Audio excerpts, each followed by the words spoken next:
I did it! We did it! Whatever. I reached my final Digimon Tamers video. Or at the very least until whatever point in time I get around to reviewing the different Digimon movies.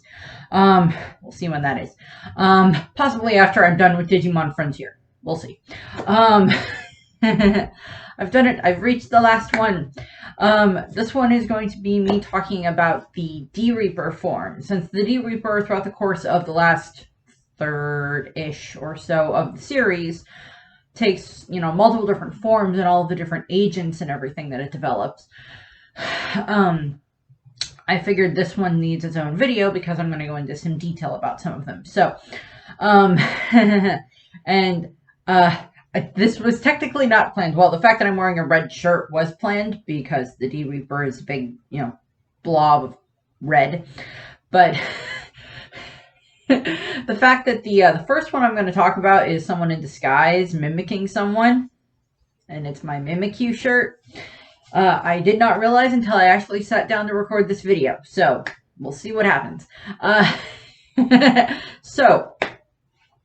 I said, throughout the course of the last part of the series, the D-Reaper has multiple different agents that it develops, so it has all of these different forms that it can turn into that it uses to attack the civilians, to attack the to attack the Tamers, to attack the military, to just cause havoc, to attack the Digimon in the digital world. So kind of the first one that develops is the ADR-01 Jerry type. Now, one of the things that happens, and I've gone over this multiple times in the series, is that after Jerry loses Leomon because of Beelzemon, Jerry kind of just shuts down, which is perfectly understandable given the backstory that we get later on with her mother, how she has lost her mother before, and now she's lost Leomon, and she keeps losing people. And we have this moment where she is just kind of shut down enough that the D-Reaper is able to actually make this fake Jerry clone, and switch it with the real Jerry, and none of the kids notice. And I don't know exactly what that says about stuff, but it's also just like Jerry had shut down a lot at that point in time already before they, before the swap happened. So we have the fake Jerry, and it goes back to the real world with the Tamers on the Ark, and then it is taken by Takato. Takato takes the fake Jerry, thinking it's the real Jerry, back to where Jerry's father and stepmother and stepbrother are. Well, father, stepmother, and younger brother are. And takes her there. And the Jerry clone is very quiet during this whole time. Doesn't really say very much, is very, again, very emotionless and everything, not really reacting to a lot around it. And this is kind of designed as being the D-Reaper agent. The Jerry type is meant to be a spy agent. It is designed for espionage. It is designed to pose as Jerry and gather whatever information about the real world that it can. And act as a decoy while the real Jerry is being held within the actual D-Reaper and eventually within the kernel sphere, which I'll get to. So that way it can learn about the real world and humans and everything like that from Jerry itself, while the Jerry type one is out there spying on everyone. And the Jerry type one is very creepy. And it's like, okay, as a kid when you're watching this, you clock instantly that, okay, that's not quite Jerry. That's something's wrong there. And, as you watch through the series, you're like, yeah, that makes perfect sense that they swapped out Jerry, because she is one at that point in time that is probably the closest in thought to the D-Reaper, because the D-Reaper's mind is focused on destruction. And Jerry's mind at that point in time is very much focused in on, she just lost Leomon. So she's kind of in this very sad, depressed, but just not really emotionless, but also just nothing but sadness state. And so we have that type of a thing. And eventually the D-Reaper agent, the Jerry type, ends up making its way back to Shinjuku, where Takato thinks he sees her, and then she's not there anymore. And then they end up interacting with her again when Takato and Gilmon have ended up inside of the D-Reaper. and they see, what looks like Jerry standing in the forest inside of the D Reaper, and they go down and try to talk to it, and then it talk to Jerry, and then it's revealed it has like these wings that kind of pop out of it, and it reveals that it has been a D Reaper agent the entire time, that it has been, masquerading as Jerry to gather information.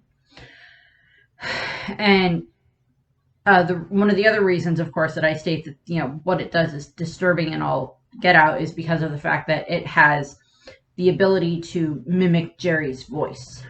And throughout the rest of the series, the D Reaper and any of the agents that are able to talk mimic Jerry's voice, which, as I've stated before, that is a very good way of messing with people, because it messes with Takato, because the Jerry type just taunts Takato for the fact that it did not notice that it was not actually Jerry that he brought back to the real world, that he was not able to figure that out in time, and that he failed Jerry in that regard, that he failed with, losing Leomon and everything like that, that he's the reason, Jerry got into this mess because of Takato, and now she's lost Leomon, and now she's gone, she's trapped by the D Reaper, blah, blah, blah, blah, blah, and Takato didn't notice.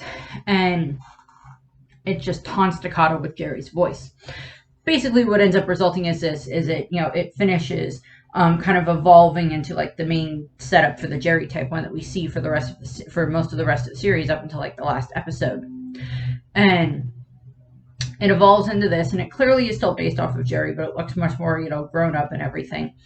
And it tries to attack Takato, but this is when Kenta and Marine Angemon show up, and Marine Angemon just is able to use like its kahuna waves at the D Reaper agent, and it just like freaks the flip out and then like runs away, which is just hilarious. Which is just hilarious in my opinion. I love that bit. And it runs off, and then later on, the D Reaper type Jerry goes and taunts the real Jerry inside of where Jerry is inside of the Kernel Sphere, inside of the Mother Reaper's head, which I'll go over. It goes and taunts them, and taunts Jerry. And Jerry tries to fight back, and one of the things that happens is actually the connection between Jerry and the D Reaper is strong enough that at least for a moment there's like this backfire effect where, because Jerry is struggling against the D Reaper, it kind of attacks and electrocutes the Jerry type D Reaper. Eventually, basically, what ends up happening with the Jerry type D Reaper is that when the final battle happens and Takato and Gilmon as Gallantmon are inside of the D Reaper, along with Rika and Henry and Ryu, all of them in their bio-merged forms.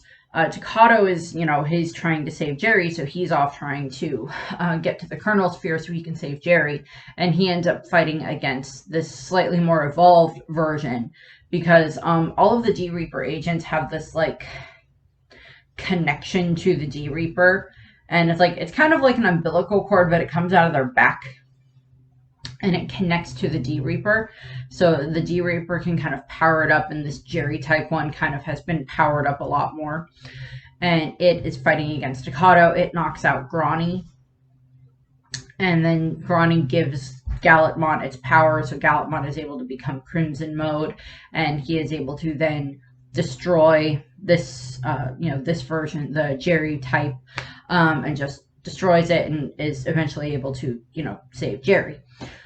Kind of the next one, and actually the one that I actually would have to say is, and none of these things are exceedingly cute, but the one that I would actually say is my favorite in just regards to its design is this next one, and that is the ADR-02 Searcher. Now, this one clearly is mainly designed to gather intelligence. Intelligence gathering agent is what it's designed to. It is small. It has no obvious capabilities. Most of the other D Reaper agents have various types of attacks that they can use. This one does not seem to.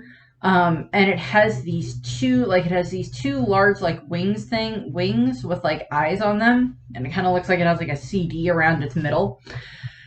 And it basically is designed to help gather intelligence. It probably has the ability to like listen in and gather, you know, images and stuff like that, so the D Reaper has an idea of what's going on around it. The military at one point does have to deal with these things, and then they have to run away. And when the kids end up dealing with them the first time, there's this funny moment.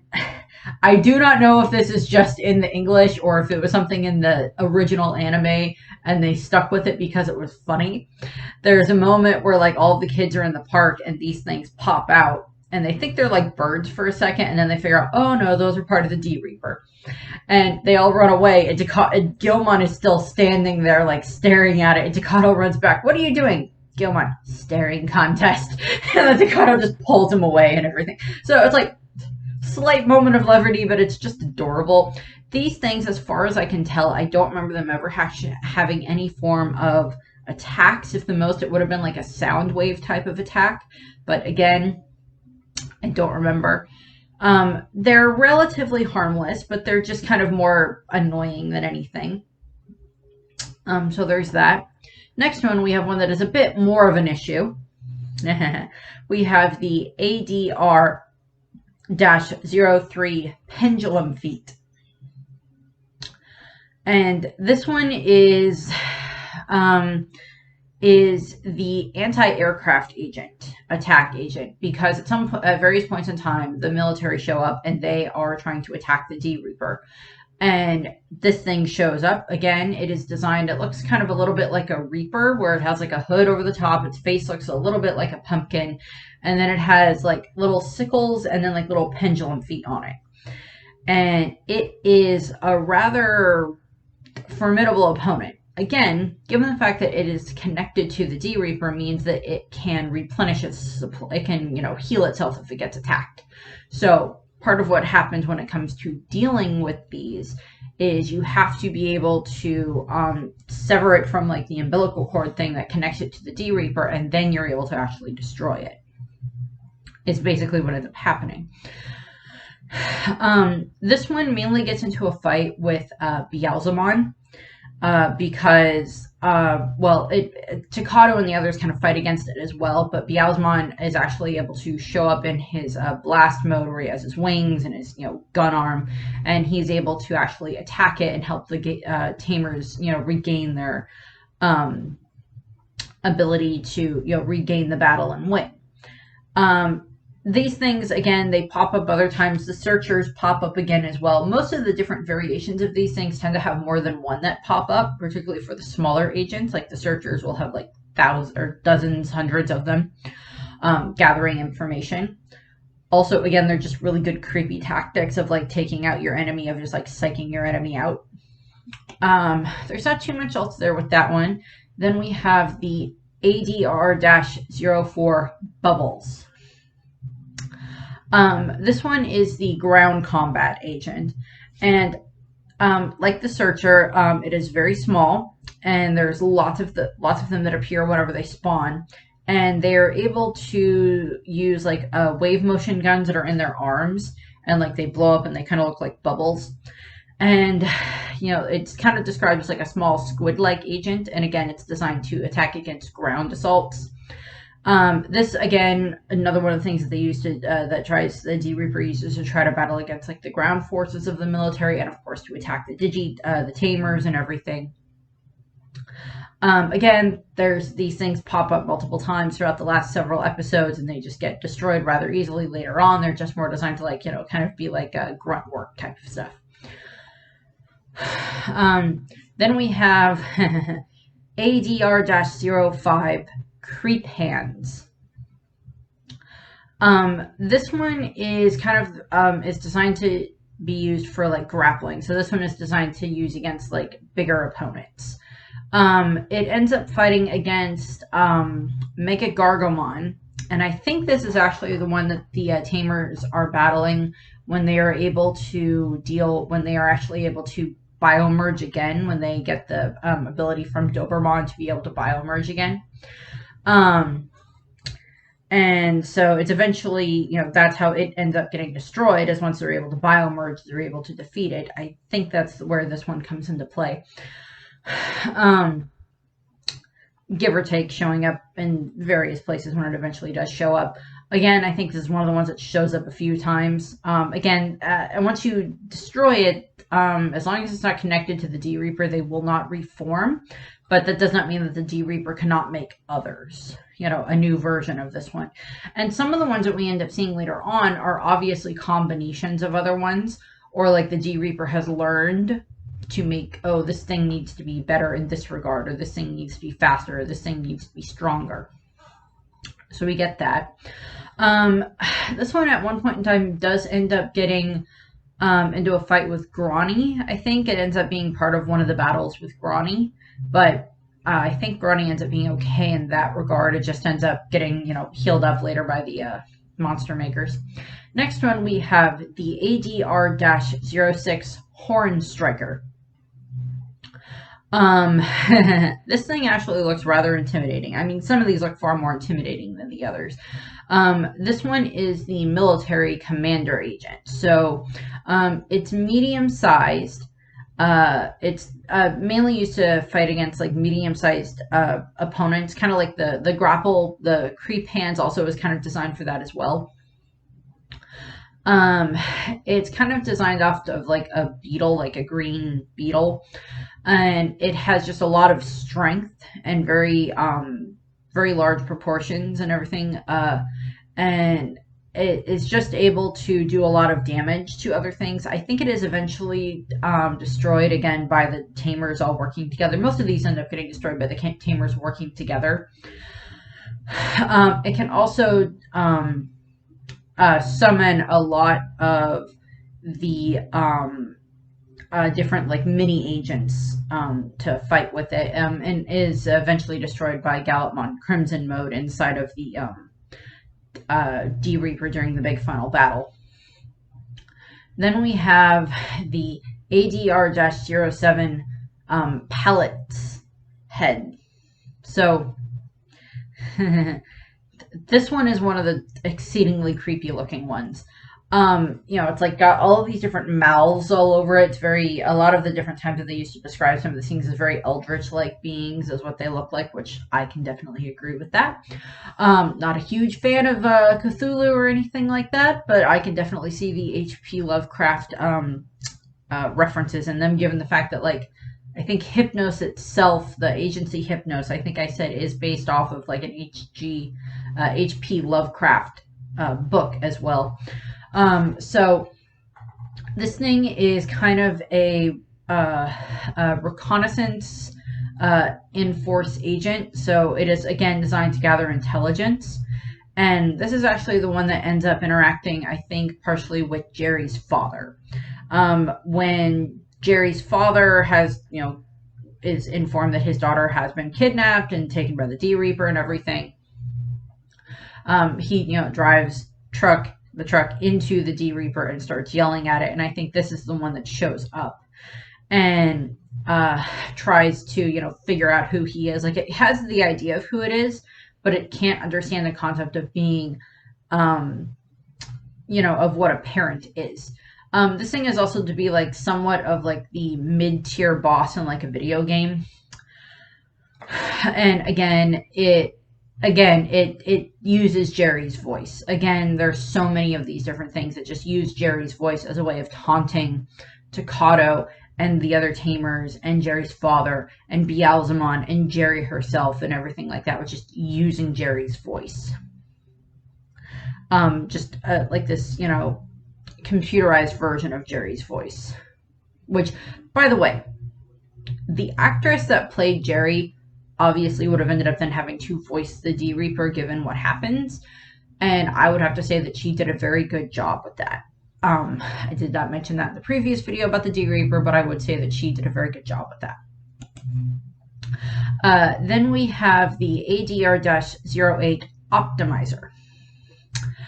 And this thing is kind of like a mothership agent where like it will float out, and it's like a mid-tier boss type of thing in a video game, and out of it comes all of the different like little bubble agents.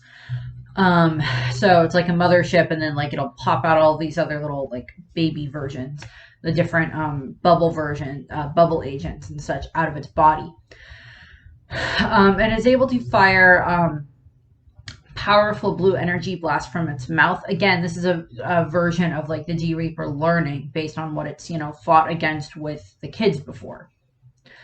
I think this one is what's also battled against by Takato or Gallopmon and Grani at one point in time, and then the second one does show up later on during the during the final battle and everything, and is destroyed by Sakuyamon.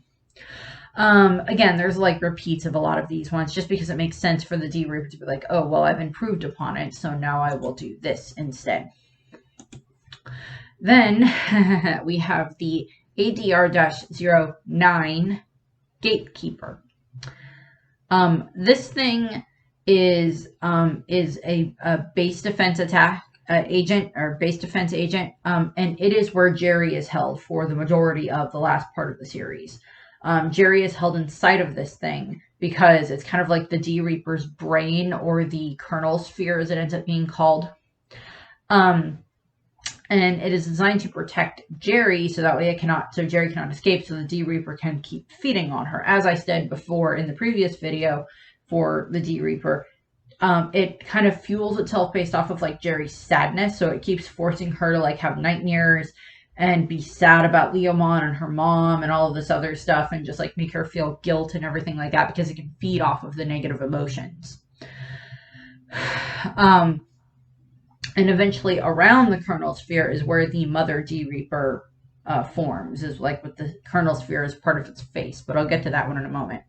The kernel sphere ends up taking a lot of damage during the battle with Beelzemon, because Beelzemon and Calamon are of course trying to get into where Jerry is so they can try to save Jerry.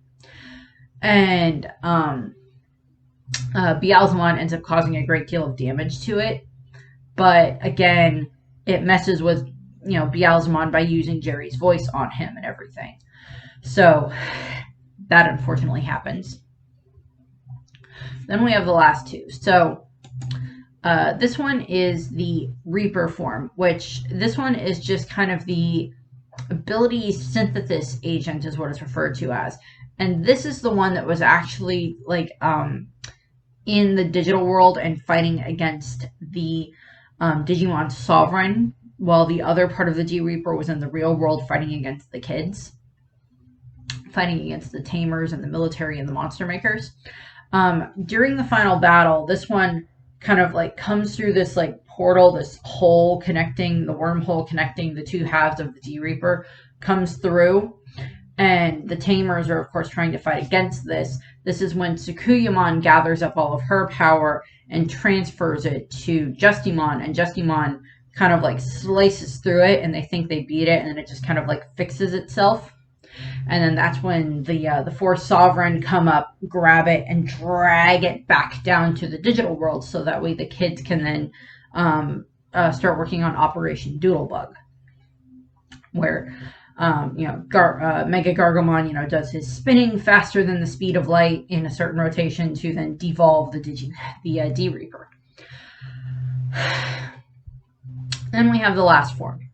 I mean, technically the big giant gelatinous blob form is kind of a form of the D Reaper, but it's not really anything that results in, yes, it is dangerous in the fact that it can, delete stuff when it touches it. It can, slowly destroy buildings and everything like that, as we see throughout the course of the last part of the series. But it's not really like a full form that the D Reaper takes. So this one is the last one, and this one is the Mother D Reaper. And this one is kind of the last one that like Takato ends up being the one that has to kind of fight against it. It is just, again, it's an ability synthesis agent. And it is created with the kernel sphere as like its brain, as like the center of the center of it. And it forms up kind of after Takato and the others have figured out where Jerry is, and they've gone and attacked the kernel sphere, and then it just like up defenses there. And eventually, it's, as I said, it feeds off of Jerry's negative emotions, and everything, so that way it can evolve even further and everything, and it just kind of like tortures Jerry and everything as it drains her of her negative emotions. Kind of think Dementor level stuff, but you know, type of an issue.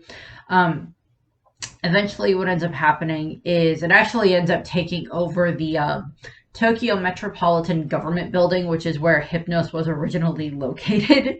And it has like taken over that as like part of its central, you know, structure inside of it. And eventually this thing is destroyed, kind of with a twofold thing, because when Jerry is held inside of it during the last like 2 episodes, when Jerry's held inside of it, she is able to finally like escape from like all the weird tentacle stuff, vines, whatever, and using her Digivice and like this, you know, some of the last remaining connection she has with Leomon, and she does her big speech about being brave and how the D-Reaper doesn't understand humans and everything like that. And it, you know, the Digivice releases a lot of this power that then, you know, kind of like cracks open the kernel sphere and cracks open the top of the Mother Reaper. So Jerry and Calamon kind of now have a chance to escape. During that same time frame is when Takato and Gilmon as Galletmon, with Grunny's help as Galletmon Crimson Mode, is actually able to, you know, destroy the fake Jerry D-Reaper or D-Reaper agent, along with this giant like head version of Jerry that pops up that Galletmon destroys, and is able to get to where Jerry is and save her. Because they've caused enough damage to the Mother Reaper as well. And they're able to save Jerry, and then of course all of the D-Reaper gets, you know, kind of sucked down into the wormhole type thing that, you know, Gargomon Mega Gargomon managed to create with the help of Operation Doodlebug and everything. So that's kind of where that ends. As I said, the one that I like the best, that I think is like the cutest, which is a stretch, is the Searcher version, the Searcher agent. Most of the other ones I just find either just exceedingly ugly or far too creepy, but the Searcher agent is like a good combination of the two. I mean, the Mother Reaper one is kind of pretty cool in its design too, I will admit that, but not too much else there. So that is it. I have finished my Digimon Tamers reviews for this. Yay! Yay! I got through all of them.